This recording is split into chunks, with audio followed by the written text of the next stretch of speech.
I want to share a really quick story to illustrate this, a personal experience.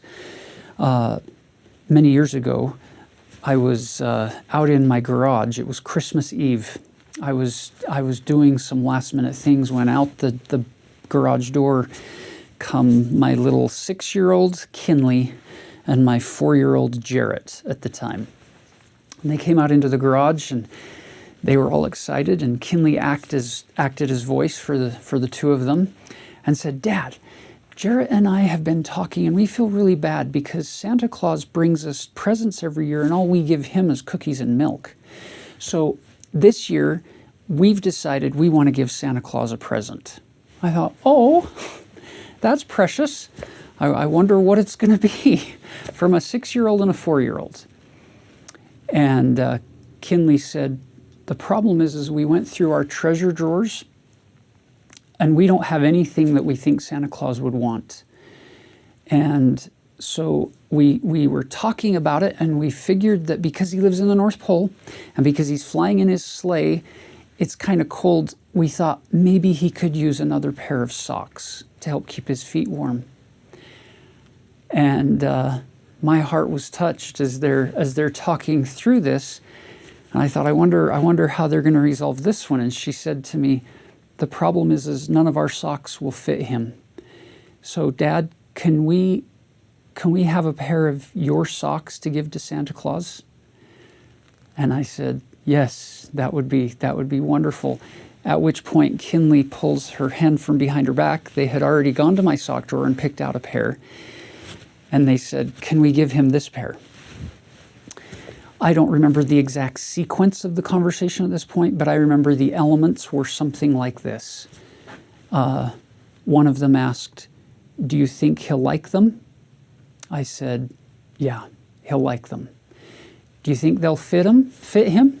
And I said, "Yes, I guarantee they'll fit him." "Will he actually wear them?" I said, "I can guarantee he will wear them.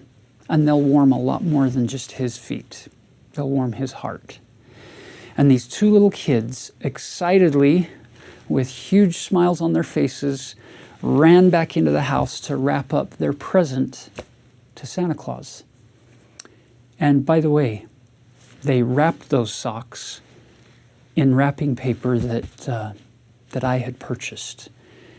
They used tape on that wrapping paper that I had paid for. They got a card out of a set of cards that I had paid for, and they used a pen that I had paid for, and they wrote a little note. "Dear Santa, we love you. Thank you for always bringing us presents. We hope you enjoy these socks. Love, Kinley, and love, Jarrett," in 4-year-old and 6-year-old writing.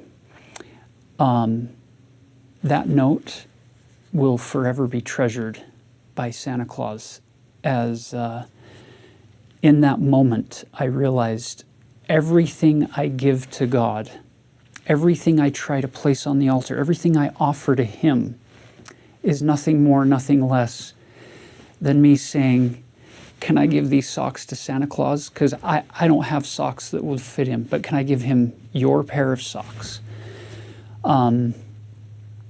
My wife and I have 10 children. I've been through this experience of birth, watching this process 10 different times.